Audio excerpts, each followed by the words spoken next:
Welcome back மக்களே. நான் உங்களின் எம்எச்ஐ. எல்லோரும் எப்படி இருக்கீங்க? கண்டிப்பாக வருங்காலத்தில் நல்லா இருப்பீங்க. அதாவது மைவி த்ரெட்ஸ் பற்றி சில எதிரான கேள்வி கேட்குறதுக்கே நமக்கு சுதந்திரம் இல்லாமல் போயிடுச்சு பல குரூப்களில். அது எதிரான கேள்வின்னு இல்லை, அது அவங்க மனசில் உள்ள சந்தேகம். பல சந்தேகங்கள் நம்ம வாழ்க்கையில் வரும். அதை நம்ம அப்பப்போவே கேட்டு தீர்த்து கொள்ளணும். அதுக்கு எப்போவுமே நம்மளுடைய குழு இந்த டெலிகிராம் குரூப்பு திறந்தே தான் இருக்கும். யார் எப்படிப்பட்ட கேள்வி வேணால் கேட்டு அவங்க அதுக்கான பதிலை பெற்றுக்கணும். அதில் ஒரு நபர் கேட்டிருக்காரு, அவர் நிறுவனத்துக்கு நான் எதிராக செயல்படுறவங்க கிடையாது. ஆனால் ஒரு வருஷம் ஃபுல்லாக இந்த மாதிரி ஏதாவது காரணம் சொல்லி இப்போ வரைக்கும் 5-6 மாதம் கிட்ட பேமெண்ட்டை நிறுத்தி வச்சுருக்கீங்க. காரணம் சொல்லிகிட்டே இருந்தால் எப்படி நாங்கள் கம்பெனி ஆதரிக்க முடியும்? மக்கள் நாங்கள் பாதிக்கப்பட்டுருக்கோம். எப்படி யாரெல்லாம் நிறுவனத்தை நம்புறீங்களோ அவங்க நம்பாதவங்களுக்கு அவங்க சிஎம் ஐடியா வாங்கிக்கிங்க. யாரும் நிறுவனத்துக்கு எதிராக செயல்பட மாட்டாங்க அப்படின்ட்டு சொல்கிறேன். இதை நான் எனக்காக பேசலாம், அவருடைய டவுன்லைன்ஸ்க்காக பேசுகிறார் அப்படின்னு. ஒன்று நல்லா தெரிஞ்சுக்கணும். கம்பெனி அவங்க ஜாயின் பண்ணியிருக்காங்க, சிஎம்ஐயில் ஜாயின் பண்ணியிருக்காங்க அப்படின்னா அது கம்பெனி மேலே உள்ள நம்பிக்கையில் தான் அவங்க ஜாயின் பண்ணியிருப்பாங்க. ஃபர்ஸ்ட் ஆஃப் ஆல் சரிங்களா, கம்பெனி தான் அவங்களுக்கான முழு பொறுப்பு. ஏன்னா அவங்களுடைய லாபம் கம்பெனி மூலமாக வரக்கூடிய லாபத்தை அவங்க தான் முழுமையாக அடைஞ்சிக்க போகிறாங்க. அவங்கள நேரடியாக சேர்த்து விட்டு அவங்களோட அப்ளைன் அடைஞ்சிப்பார். மற்றபடி வேறு நபர்கள் யாரும் இதில் இது பண்ண மாட்டாங்க. ஏன்னா நேற்றுலேயே நம்ம சொல்லியிருந்தோம், மைவி த்ரெட்ஸுடைய பிஸ்னஸ் அப்படிங்கிறது அது ஒரு பிஸ்னஸ். லாபம் நஷ்டம் இரண்டும் கலந்து உள்ளது தான். கண்டிப்பாக அதில் லாபம் மட்டும் இருக்கும், நஷ்டம் இருக்காது அப்படிங்கிறது கிடையாது. ஆனால் இப்போ மைவி த்ரெட்ஸ் பிஸ்னஸ் பெரும்பாலும் நஷ்டம் இல்லாமல் லாபத்துடைய ஸ்ட்ரக்சரை வடிவமைச்சு கொண்டு போகிற பிஸ்னஸ். இப்போ சில கால தடங்கங்கள், அதனால் நமக்கு வர லாபம் அப்படிங்கிறது தள்ளி போகலாம். மற்றபடி நஷ்டம் வரதுக்கான வாய்ப்பே இல்லை. ஏன்னா நிறுவனம் மூடத்தோட இன்டென்ஷன் கடுகளவு கூட இல்லை. அதுக்கு ஒரு நபர் பதில் சொல்லிக்கிறதையும் நீங்கள் பார்க்கலாம். அது சரிதான் சார். நிறுவனம் இந்த வருடம் ஜனவரிக்கு பிறகு தான் பல பிரச்சனைகளில் மாட்டிக்கிட்டு இருந்துச்சு. நம்ம எம்டியை அதை முடிஞ்ச அளவு கட்டி காத்துட்டு தான் இருக்கார். அவர் நினச்சா இந்த காசை எடுத்துக்கிட்டு லண்டனில் போய் செட்டில் ஆகிருக்கலாம். அதற்கான தகுதி அவருக்கு உண்டு, அந்த கெப்பாசிட்டி அவர்கிட்ட இருக்குது. ஆனால் அவர் மனிதாபிக்கம் இருக்கிறதுனால அவருக்கு நம்ம இந்த நிறுவனத்தை கட்டி காப்பாற்றணும் அப்படின்ட்டு இருக்கார். அதற்காக நீங்கள் கொஞ்சம் மதிப்பளிங்க அப்படின்னு சொல்கிறார். இன்னும் அவருக்கு தெரிஞ்ச பதில் சொல்கிறார். இந்தியாவில் கடன் வாங்கி ஏமாற்றிய பல நபர்கள் என்ன பண்ணாங்க, லண்டனில் போய் சொந்தமாக சுற்றிட்டு திரிஞ்சிட்ருக்காங்க. அவங்களாம் இந்தியா கொண்டு வர முடியாது. ஆனால் நம்ம இந்த மாதிரி சூழ்நிலையில் கூட இவ்வளோ அவப்பெயர் இழிச்சல் வந்த பிறகு கூட நம்ம நிறுவனத்தை காப்பாற்றணும் அப்படின்ட்டு அவர் சொல்லிவிட்டு இந்த மாதிரி ஜெயிலில் அரெஸ்ட்டுக்கு போயிருக்கார். புரியுதுங்களா? அதுமாதிரி லாபம் நஷ்டம் அப்படிங்கிறது இந்த வியாபாரத்தில் லாபம் வந்தால் மட்டும் அவங்க எடுத்துப்பாங்க, நஷ்டத்தில் மற்றவங்க பங்கு கொள்ளணும் அப்படின்னா அது எதுக்கு? அப்படிலாம் இருக்கிறவங்களையும் முதல்ல ஜாயின் பண்ணாதீங்க. இனி வரக்கூடிய காலங்களையும் சொல்லிவிடுங்க. ஏன்னா லாபம் அவங்க மாதம் ஒரு பங்கு லாபம்னு தனியாக அவங்களுக்கு கொடுக்க போகிறாங்களா என்ன அப்படிங்கிறதெல்லாம் கிடையாது. நிறுவனம் தான் கொடுக்குது, அவங்க கொடுக்குறதில்ல, நிறுவனம் கொடுக்குது. சரிங்களா? அது எல்லாமே நல்லா போச்சு. அதுக்கான வேலையை அவங்க செய்கிறாங்க, அதுக்காக நிறுவனம் கொடுக்குது.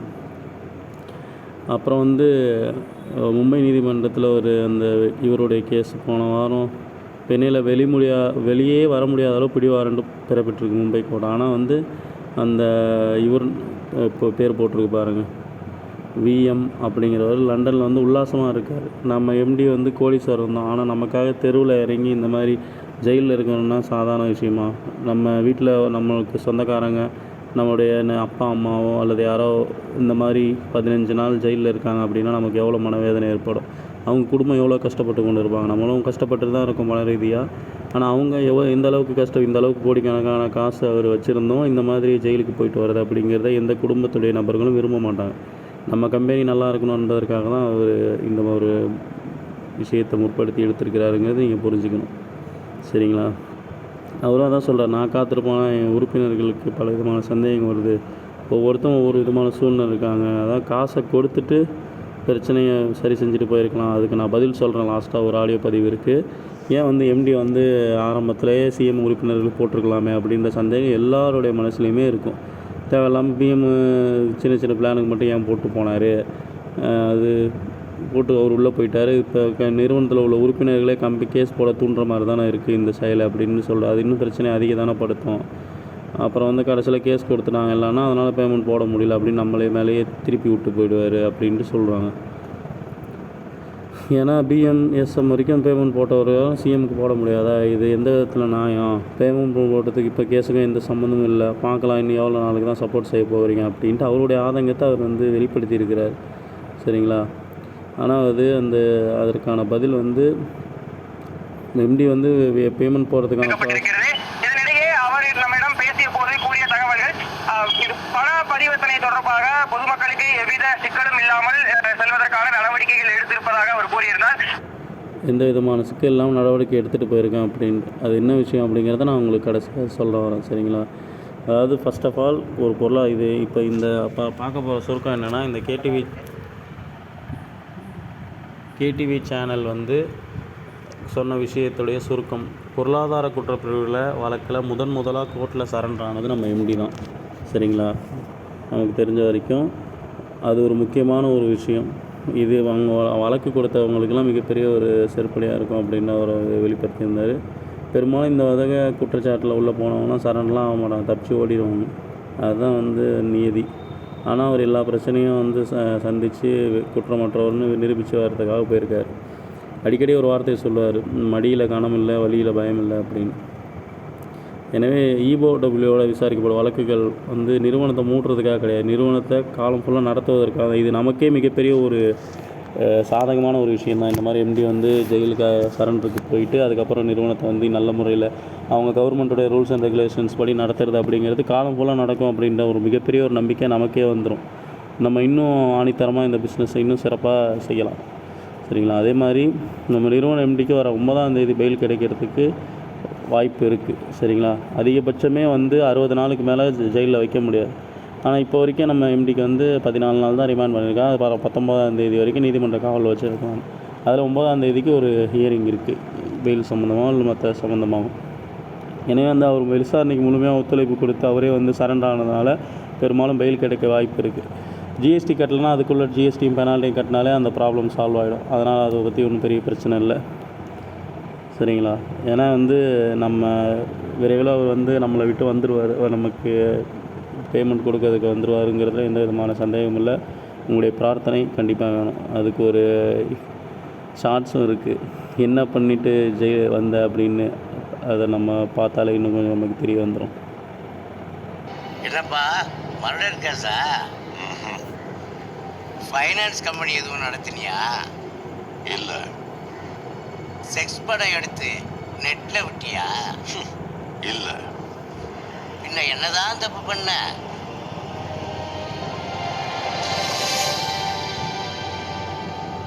நாட்டுக்கு நல்லது பண்ண. அப்போ உள்ள தள்ள வேண்டியதுதான். இதுதான் இப்போ நிலமை. எவ்வளோ மூடின கம்பெனியெல்லாம் வந்து விட்டுட்டாங்க. ஏன்னா இப்போது நல்லா மக்களுக்கு வருமானத்தை கொடுத்துட்ருக்க கம்பெனிக்கு இந்த மாதிரி இடையூறு கொடுத்துட்ருக்காங்க. கண்டிப்பாக இறைவன் தான் அவங்கள சதியிலிருந்து நம்ம எல்லோரையும் பாதுகாக்கணும். அப்புறம் வந்து கம்பெனி மேலே இந்த மாதிரி கட்டத்தில் கேஸ் கொடுத்தா சக்தி ஆனந்த் சார் வந்து பெயில் தள்ளி போவோம், வெளியே வரது முடியாமல் போயிடுச்சுன்னா பேமெண்ட் போடுறதுக்கு ரொம்ப டிலே ஆகும் அப்படின்ட்டு சில பேர் வந்து இந்த மாதிரி டெலிகிராமில் மெசேஜ் பண்ணி டிஸ்டர்ப் பண்ணிகிட்ருக்காங்க. அவங்களெலாம் கண்டால் நீங்கள் ரொம்ப உஷாராக இருந்துங்க, சரிங்களா? அது உங்களுடைய நல்லதுக்காக. அப்புறம் லாஸ்ட்டாக சொன்ன அந்த பேமெண்ட் வந்து ஏன் எம்டி போடலை அப்படிங்கிறதுக்கான ஒரு அருமையான ஒரு ஒளிப்பதிவு நம்ம இப்போ கேட்கலாம். ஏன் வந்து சிஎம் மெம்பருக்கு ஆரம்பத்தில் பேமெண்ட் போடல அப்படிங்கிறத பற்றி ஒரு ஸ்டோர் ஓனர் மிக தெளிவாக நம்மள்கிட்ட பேசியிருக்கிறாரு. அதை பற்றி வாங்க கேட்போம். ப்ளஸ் ஸ்டோரும் வச்சுருக்கேன், ஸ்டோர் ஓனராகவும் இருக்கேன். எனக்கு நான் என்ன யோசிக்கிறேன், எனக்கு என்ன தோணுச்சு அப்படின்றத மட்டும் சில விஷயங்கள் வந்து நான் வந்து சொல்கிறேன். உங்களுக்கு இது வந்து நீங்களும் சிந்திச்சு பாருங்கள். தனியாக இருக்கிறப்ப உங்களுக்கு சரின்னு பட்டால் எடுத்துக்கிறங்க, இல்லை அப்படின்னா அதை விட்டுருங்க. எனக்கு தோணுதை மட்டும் நான் சொல்கிறேன். என்ன அப்படின்னா, சார் வந்து எடுத்த முடிவு வந்து கரெக்டான முடிவு தான். எனக்குமே நிறைய கஷ்டங்கள் இருக்குது. இதை நம்பி நம்ம ஸ்டோர் வச்சு முழு நேரமாக பண்ணுறோம்.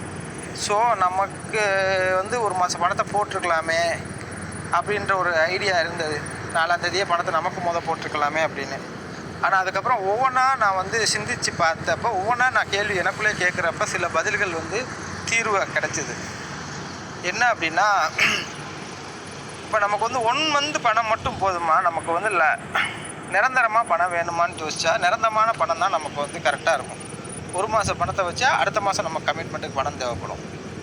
ஸோ பணம் வந்து கம்பெனியில் வந்து பிஸ்னஸ் ஒரு 4 மாதமாகவே அதுக்கு முதல்ல நடக்கலை. கம்பெனி வந்து எப்படியும் நமக்கு கொடுத்துட்டாங்க. இன்னுமேலும் பிஸ்னஸை ரன் பண்ணி அது பாட்டுக்கு போய்கிட்டு இருக்கிறப்ப நமக்கு வந்து அந்த அமௌண்ட்டையும் போட்டு இன்னும் ரன் பண்ணிக்கிட்டே இருந்தாங்கன்னா நமக்கு அடுத்தடுத்த மாதங்களில் வந்து பிஸ்னஸ் வந்து போய்கிட்டே இருக்கும். ஸோ இதெல்லாம் அவர் வந்து கண்டிப்பாக யோசிச்சிருக்காங்க.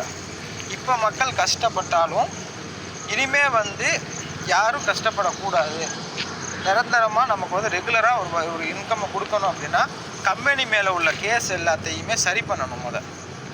சரி பண்ணிவிட்டு வந்து இப்போ ஒரு மாதம் பேமெண்ட் நமக்கு போட்டார் அப்படின்னா நம்மளாம் என்ன பண்ணுவோன்னா, கம்பெனியில் எந்த கேஸும் இல்லைப்பா, எல்லா கேஸும் முடிஞ்சிருச்சு, இனிமேல் எல்லாமே கோர்ட்லேயே போயிட்டு வந்துட்டாங்க, பிஸ்னஸ் ரன் பண்ண சொல்லிட்டாங்க, தைரியமாக நம்ம வந்து கீழே வந்து சிஎம் இறக்குவோம். யாருமே வந்து சோர்ந்து போக மாட்டோம், எல்லாருமே சிஎம் இறக்குவோம். ஸோ பிஸ்னஸும் ரன் ஆகும். அடுத்தடுத்த மாதங்களில் நமக்கு அமௌண்ட் வரும். சப்போஸ் நம்ம எதிர்பார்க்குற மாதிரி அவர் 4ஆம் தேதியே பணம் போட்டிருந்தார் அப்படின்னா, சிஎம்முக்கு போட்டிருந்தாருன்னா இந்த கேஸ் போய்கிட்டு இருக்கு, இந்த மாதம் நமக்கு பணம் வந்திருக்கும். இந்த கேஸ் நடக்கிறப்ப நம்ம எப்படியும் இன்னொரு மாதத்துக்கு சிஎம் யாருமே இறக்க மாட்டோம். பணமே வாங்கியிருந்தாலும் சிஎம் இறக்க மாட்டோம். என்னென்னா கேஸ் நடக்குதப்பா, கொஞ்சம் வெயிட் பண்ணுவோம் பண்ணி. இப்போல்லாம் நம்ம எவ்வளோ வெயிட் பண்ணமோ எல்லாருமே தான், நானும் தான். ஒரு பயம் இருக்கும் புது மெம்பருக்கு ரெக்கமெண்ட் பண்ண.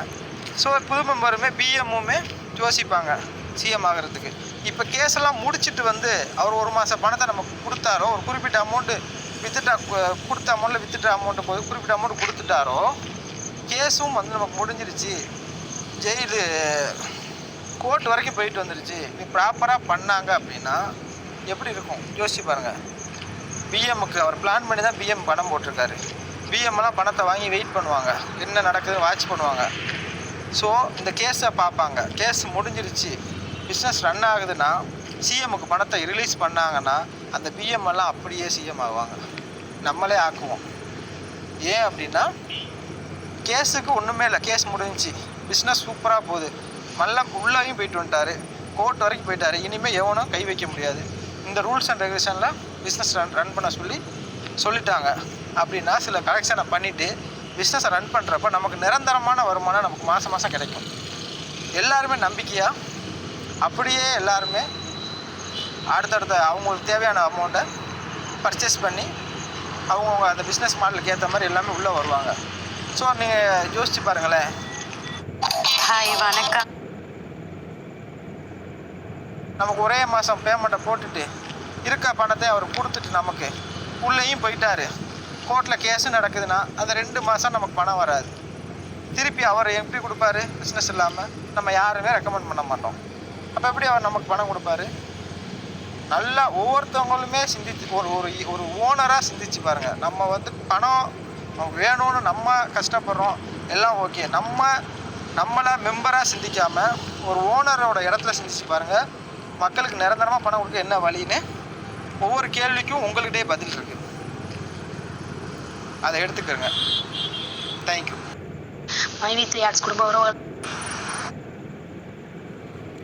ஃப்ரெண்ட்ஸ் எல்லோரும் தெளிவாக கேட்டிருப்பீங்க. இப்போது இந்த பதிவு ஏன் போடுறேன் அப்படின்னா, உங்களுக்கு நம்முடைய சேனலில் 2000 மேற்பட்ட நபர்கள் இருந்தாலும் இந்த குழுவில் வந்து 146 நபர் தான் இருக்கீங்க. மேலும் அந்த நபர்களுக்கு சந்தேகம் அப்படின்னா தாராளமாக இந்த குழுவில் வந்து நீங்கள் உங்கள் சந்தேகத்தை தீர்த்து கொள்ளலாம். மேலும் இந்த தகவல் உங்களுக்கு பயனுள்ளதாக இருக்கும்னு நான் நம்புகிறேன். மேலும் ஒரு உண்மையான சிறந்த தகவலுடன் உங்களிலிருந்து விடைபெறுவது உங்களின் நான் MHI. நன்றிகள்.